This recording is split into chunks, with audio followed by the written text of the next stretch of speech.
Good afternoon. This is All India Radio and I'm V. Ravi Kumar with the Midday News.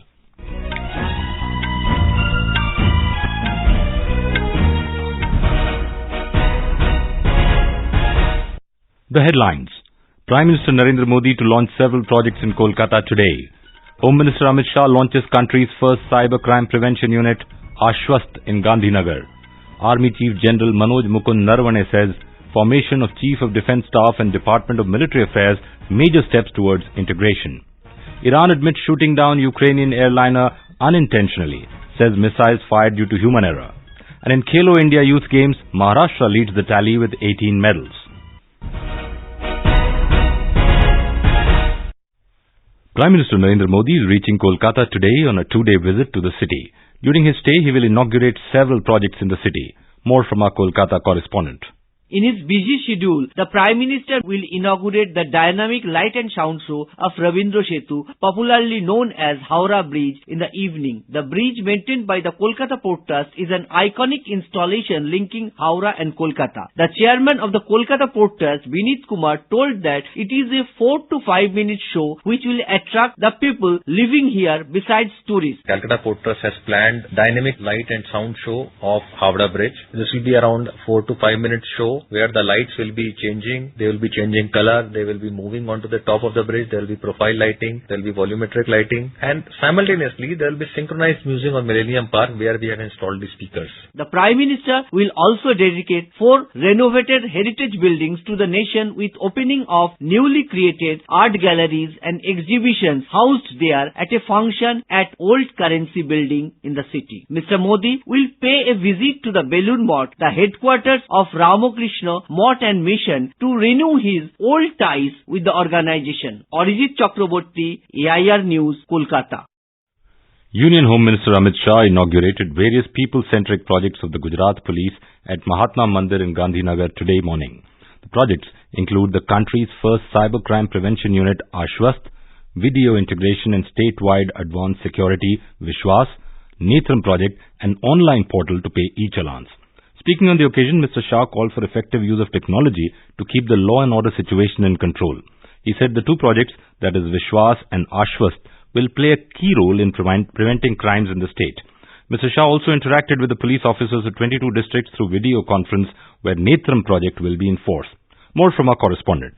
One of the biggest projects inaugurated by Mr. Shah included video integration and statewide advanced security Vishwas project worth Rs 315 crore. Under the project, more than 7,000 CCTVs will be installed at around 1,250 junctions across the state. Besides, Home Minister also inaugurated AASHVAST project, under which country's first dedicated service helpline for the victims of cybercrime has been launched. Under the project, Cybercrime Incident Response Unit, Cybersecurity Lab, Cybercrime Coordination Portal, and Cybercrime Prevention Unit will also be established. Aparna Khund, AIR News, Gandhi Nagar.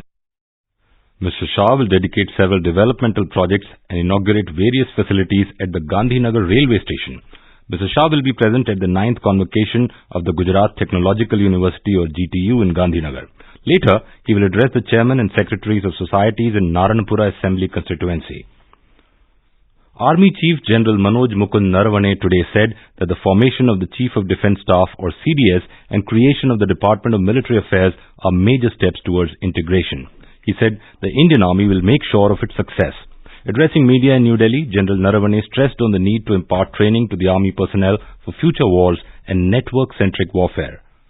If we want joint structures to work, we'll have to train accordingly for integrated operations, for joint operations. And we will have to train for future wars which are going to be network-centric, volatile, uncertain, complex and ambiguous. We'll have to train for the future, and that is where the emphasis of our training will be. Army Chief General Naravane said that Indian Army is prepared to deal with challenges along the northern border, saying that men behind the machine matter the most. On POK, he said, POK can be part of India as stated by political leadership. He said there is a parliamentary resolution that the entire Jammu and Kashmir is a part of India. He said if the parliament wants it, then the area should also belong to India. He said the army will take appropriate action when it gets orders in this regard. He said quality and not quantity will be the mantra of the army on training for future warfare. He said Indian Army will always be future ready in years to come and able to meet any challenges. In Uttar Pradesh, at least 10 people were killed and more than 25 injured in a road accident near Ghiloi village under Chibra-Mau police station in Kannauj district late last night. The fatal incident occurred when a private bus collided with a truck on the national highway and both the vehicles caught fire and passengers were charged to death. According to the police, 10 bodies have been identified. Rescue and relief operations are underway. Additional SP Police Kannauj Vinod Kumar told AIR that almost 44 passengers were in the bus. The bus was on the way to Jaipur from Kannauj. 25 seriously injured passengers have been admitted to the hospitals at Chibra, Mau and Tirwa Hospital. Prime Minister Narendra Modi has expressed sorrow on the incident. Chief Minister Yogi Adityanath has also expressed sorrow on the incident and announced 2 lakh rupees compensation each to the nearest kin of the deceased. He has also announced financial assistance of rupees 50,000 to each of the injured. He has instructed free and best treatment for the injured. The nation is remembering former Prime Minister Lal Bahadur Shastri today on his 54th death anniversary. It was on this day in 1966 when Shastri died in Tashkent, Uzbekistan, which was then part of Soviet Union, one day after signing a peace treaty to end the 1965 Indo-Pakistan War. Vice President M. Venkaiah Naidu has paid tributes to the former Prime Minister. In a tweet, Mr. Naidu said, Shastri gave the slogan Jai Jawan, Jai Kisan to uphold the country's unity and integrity and to honor the contribution of soldiers and farmers of the country. The Bureau of Outreach and Communication of Ministry of Information and Broadcasting has organized a digital exhibition on the 150th birth anniversary of Mahatma Gandhi in Ballari at the venue of the Hampi Utsava at the World Heritage Site of Vijayanagar Empire ruins. The exhibition depicting the life, ideals and beliefs of Mahatma Gandhi was inaugurated yesterday by the Ministry's Additional Secretary Atul Kumar Tiwari. The exhibition will be open to public till January 14th. The digital exhibition displays rare photographs of Bapu, his message on Swachhata, and how the central government is making efforts to realize the dream of Mahatma. This is All India Radio giving you the news. For quick news updates, use our News on AIR app and follow us on Twitter at AIR News Alerts. You can also visit our website www.newsonair.com. Iran has admitted that the Ukrainian plane was shot down unintentionally due to human error on Wednesday. Iranian President Hassan Rouhani has said his country deeply regrets the shooting down of the airliner. In a series of tweets, Iranian President Rouhani said the armed forces' internal investigation has concluded that regrettably, missiles fired due to human error caused the horrific crash of the Ukrainian plane and deaths of 176 innocent people. Describing this as a great tragedy and unforgivable mistake, the Iranian president said, investigations will continue in the matter to identify and prosecute those responsible. Oman's Defense Council has announced that Haitham bin Tariq As-Saeed will succeed Sultan Qaboos, who passed away on Friday. Haitham bin Tariq As-Saeed has served in a range of government roles, including Under-Secretary of the Ministry of Foreign Affairs and the Secretary General for the Ministry of Foreign Affairs, as well as Minister of Heritage and Culture. Sultan Qaboos bin Saeed, the King of Oman, died after a year-long struggle with an illness. He was 79. President and Prime Minister have expressed grief over the demise of Sultan Qaboos bin Saeed As-Saeed of Oman. In a tweet, Mr. Modi said that Sultan Qaboos was a visionary leader and statesman who transformed Oman into a modern and prosperous nation. Mr. Modi said he was a beacon of peace for our region and the world. State Minister for Foreign Affairs of Bangladesh, Shahryar Alam, will not be participating in the Raisina Dialogue Programme scheduled to be held from the 14th to 16th of January 2020 in New Delhi. Confirming this to the Prasar Bharati Special Correspondent in Dhaka, the PRO of the Foreign Affairs Ministry of Bangladesh said that the minister will be travelling to UAE with the Prime Minister Sheikh Hasina during this period, and therefore he will not be able to participate in the Raisina Dialogue being organised by the Observer Research Foundation, ORF, in Delhi. Back home, the third edition of the Prime Minister's interaction with school students, Pariksha Pe Charcha 2020, will be held at Talkatoro Stadium in New Delhi on the 20th of this month. Over 2,000 students, parents and teachers will be participating from all over the country in this event. Prime Minister Narendra Modi will answer the questions and interact with selected students, where he will discuss how to beat exam stress. Talking to AIR News, Harsh Babla, a student of Kendriya Vidyalaya Muzaffarpur in Bihar, said that last year the Prime Minister's speech was overwhelming for the students and it helped him reducing examination stress.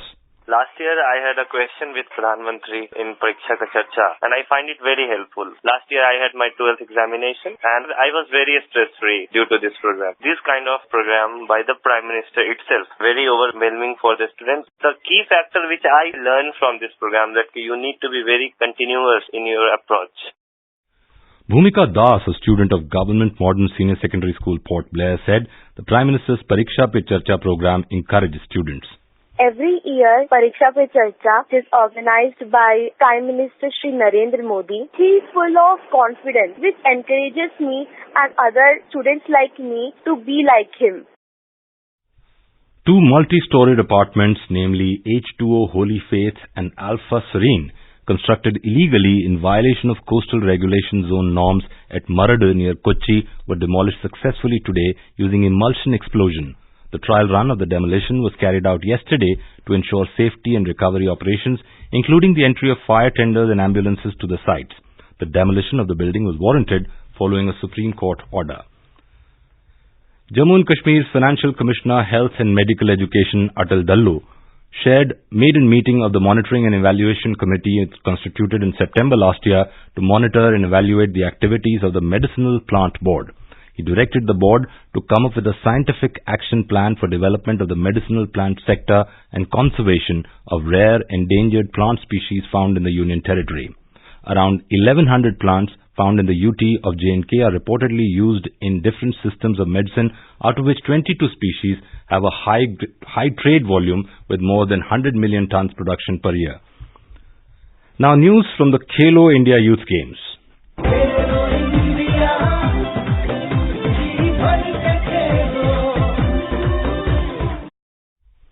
Uttar Pradesh's Jatin Kumar Kanojia continues his golden performance in the Khelo India Youth Games with 3 gold medals. He won his 3rd gold in the Under-17 Artistic Gymnastics today. In the Under-17 boys, Madhya Pradesh's Vivek Kumar got the gold in the javelin throw and Maharashtra's Arjun bagged the gold in the 3000-meter race. Gujarat's Ajit won the gold in the 5000 meters race in the Under-21 category. So far, Maharashtra is leading the medals tally with 18 medals, including 4 golds, followed by Tripura with 4 golds. With 3 golds, UP is 3rd in the list. After the last night's glittering opening ceremony, all attentions are now on the performance of the young athletes in Guwahati. India's sports powerhouse Haryana, Maharashtra, Manipur and home team Assam are all set to put the best possible results. Maharashtra, MP, Telangana and Gujarat athletes excelled in athletics today. A few more results can be expected in athletics by this evening. Preliminary rounds of volleyball, kabaddi and table tennis are on at different venues. The organizers of the Khelo India Youth Games have made the entry fee for the spectators in all the venues. With Sasank Kumar, this is Manas Patin Sharma, AR News, Guwahati.